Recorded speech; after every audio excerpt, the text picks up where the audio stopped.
नमस्कार, KP news के Karnataka bulletin में आपका स्वागत है। मैं हूं अश्विनी आपके साथ।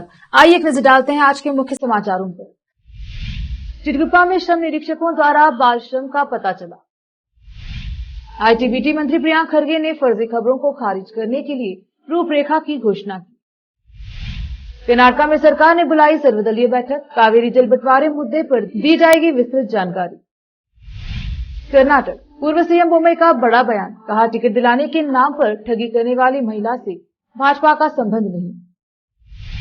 कर्नाटका में 161 तालुक गंभीर रूप से सूखाग्रस्त घोषित।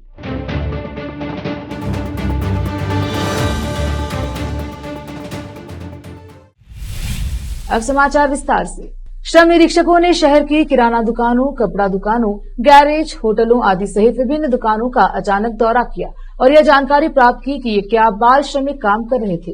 जिला श्रम विभाग के अधिकारियों के निर्देशानुसार हुमनाबाद के तालुका श्रम निरीक्षक ने जिला बाल श्रम परियोजना निदेशक, राजस्व विभाग, महिला एवं बाल विकास विभाग, पुलिस विभाग और श्रम विभाग के साथ श्रम निरीक्षक गंगाधर ने कहा कि यदि किसी किराना दुकान में बाल श्रमिक काम करते हुए पाए गए तो मालिक को कवर लेटर लिखकर भविष्य में बाल श्रमिक नहीं लगाने की हिदायत दी जाएगी और कानूनी कार्यवाही की जाएगी। चिटगुप्पा से केपी न्यूज के लिए संवाददाता अजीम की रिपोर्ट।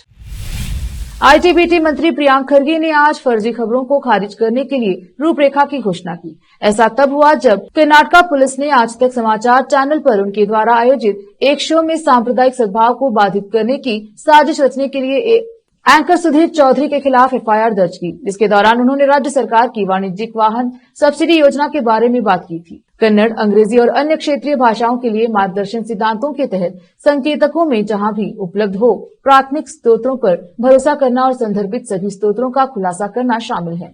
जहां तथ्य स्पष्ट नहीं है वहां दिशा निर्देश सभी उपलब्ध स्पष्ट जानकारी और अपनाई गई पद्धति का विवरण प्रदान करने के लिए कहते हैं। दिशा निर्देशों में नए तथ्य सामने आने पर पारदर्शी सुधार शामिल करने को भी कहा गया है।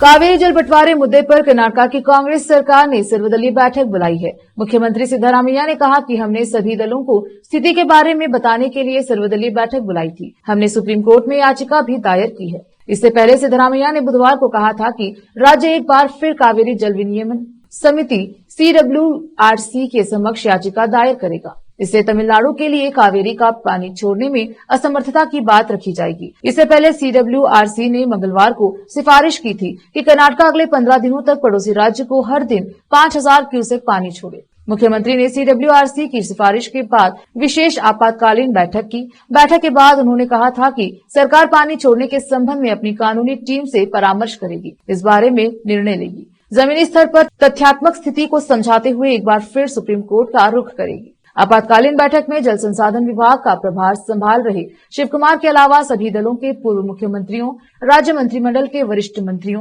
लोकसभा और राज्यसभा सदस्यों को बुलाया गया था। भाजपा नेता BS येदियुरप्पा और बसवराज बोम्मई और जेडीएस के HD कुमारस्वामी पूर्व निर्धारित कार्यक्रमों का हवाला देते हुए बैठक में शामिल हुए। भाजपा के प्रताप सिम्हा, PC मोहन, शिव कुमार उदासी और सुमलता अमरीश जैसे सांसदों ने बैठक में भाग लिया। भाजपा का टिकट दिलाने के नाम पर धोखाधड़ी मामले में पूर्व मुख्यमंत्री बसवराज बोम्मई का बयान सामने आया है।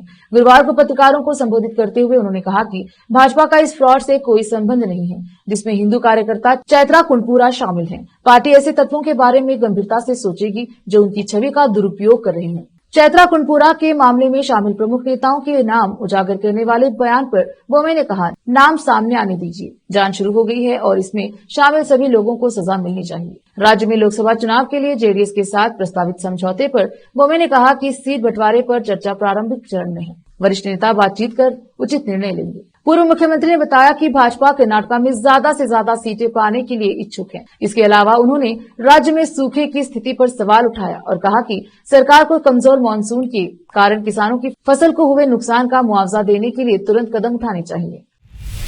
कर्नाटका के मुख्यमंत्री सिद्धरामैया ने गुरुवार को कहा कि राज्य के 195 तालुकों को मानदंडों के अनुसार सूखा प्रभावित घोषित किया गया है और राहत के लिए केंद्र सरकार को एक ज्ञापन सौंपा जाएगा। राज्य के 31 जिलों में कुल 236 तालुका हैं। सिद्धरामैया ने कहा, एनडीआरएफ और एनडीआरएफ के मानदंडों के अनुसार सर्वेक्षण कराने और उसकी रिपोर्ट देखने के बाद 195 तालुकों को सूखा प्रभावित घोषित किया गया है। यहाँ पत्रकारों से बात करते हुए उन्होंने कहा कि राज्य केंद्र से सूखा राहत की मांग करेगा और इस संबंध में एक ज्ञापन भी सौंपेगा। राज्य सरकार ने आज एक आधिकारिक आदेश जारी कर 195 तालुकों में सूखा घोषित कर दिया है। गंभीर सूखे वाले तालुकों में राजधानी के आसपास के बेंगलुरु पूर्व, देवनहल्ली, दोड्डबल्लापुरा, होसपेट और नेलमंगला शामिल हैं। वक्त ब्रेक का, जल्द लौटेंगे ब्रेक के बाद।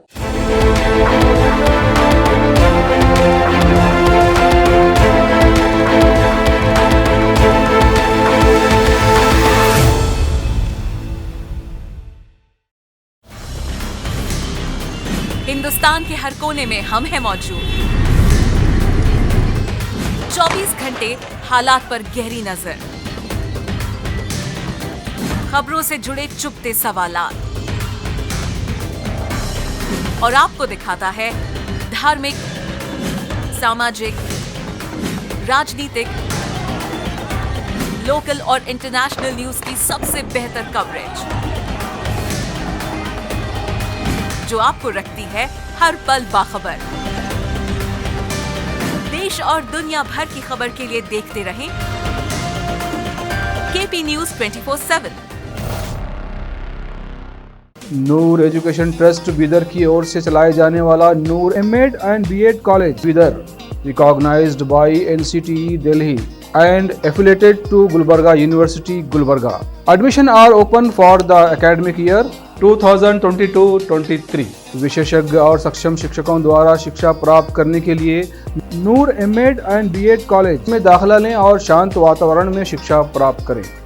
बीदर शहर में बेहतर शिक्षा का एकमात्र केंद्र Noor MEd and BEd college, Shahpur gate, Bidar. Phone numbers 9945283920, 8482221297।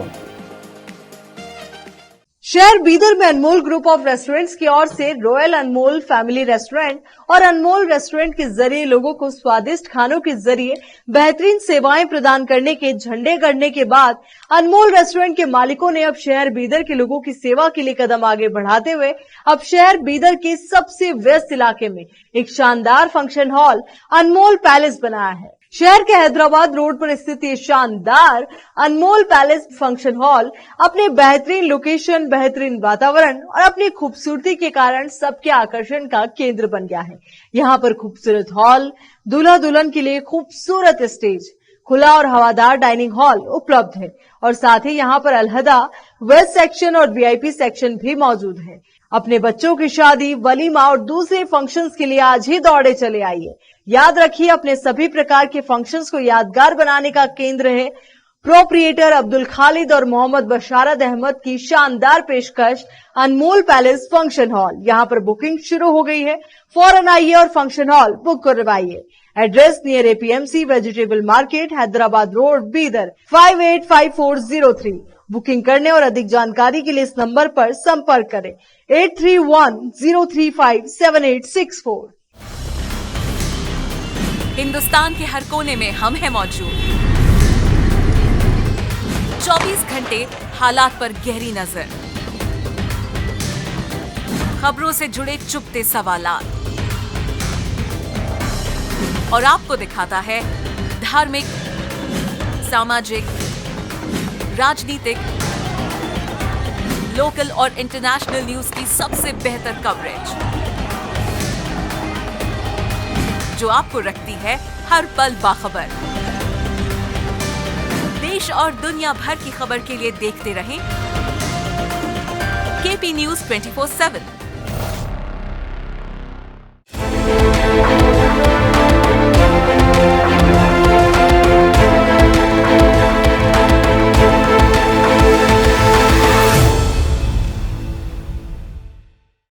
Break के बाद स्वागत है आपका। देखते हैं समाचार। देश भर में साइबर अपराध के मामलों में वृद्धि के साथ कर्नाटका के मुख्यमंत्री सिद्धरामैया ने बुधवार को कहा कि साइबर अपराधों को रोकने के लिए पुलिस को सक्रिय होने की जरूरत है, क्योंकि इसके परिणाम चिंताजनक हैं। वह बेंगलुरु में आयोजित दक्षिण राज्यों के पुलिस महानिदेशकों और केंद्रीय पुलिस संगठनों के वरिष्ठ अधिकारियों के एक दिवसीय सम्मेलन का उद्घाटन करने के बाद बोल रहे थे। पिछले कुछ वर्षों में देश में साइबर हमलों की संख्या में वृद्धि हुई है। यह बहुत आम हो गया है। यह न केवल किसी व्यक्ति को नुकसान पहुंचाता है, बल्कि राष्ट्रीय सुरक्षा के लिए भी खतरा पैदा करता है।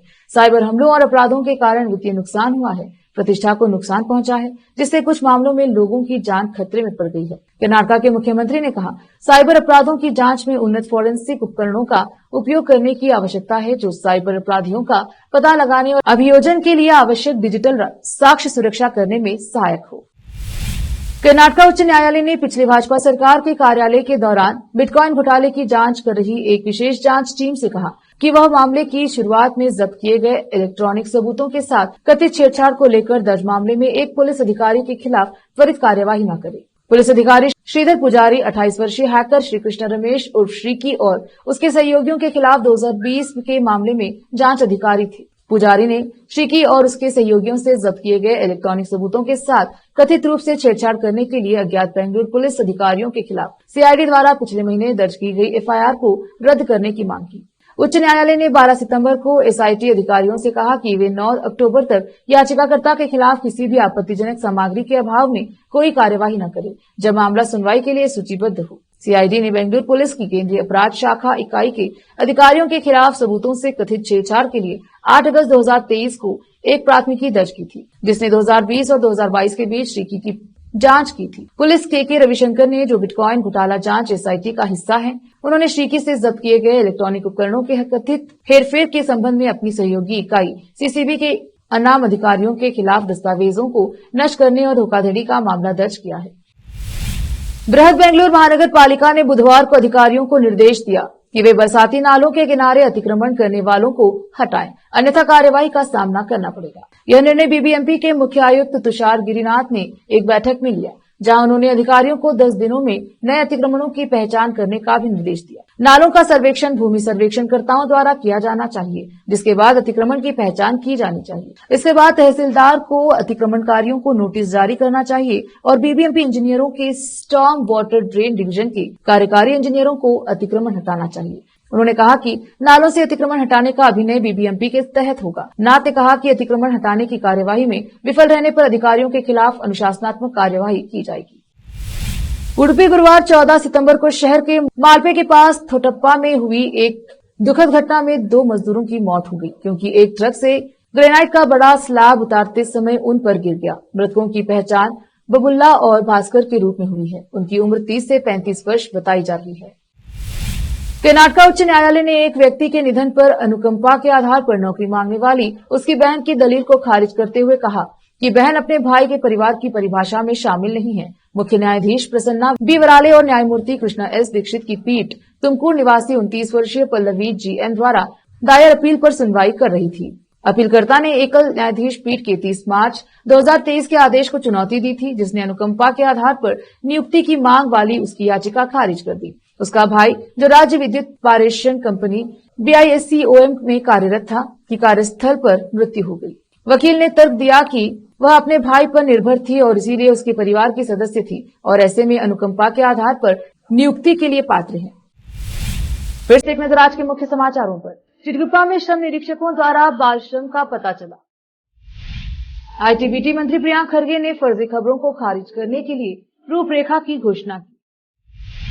कर्नाटक में सरकार ने बुलाई सर्वदलीय बैठक, कावेरी जल बंटवारे मुद्दे पर दी जाएगी विस्तृत जानकारी। कर्नाटक पूर्व सीएम बोम्मई का बड़ा बयान, कहा टिकट दिलाने के नाम पर ठगी करने वाली महिला से भाजपा का संबंध नहीं। कर्नाटक में 161 तालुक गंभीर रूप से सूखाग्रस्त घोषित।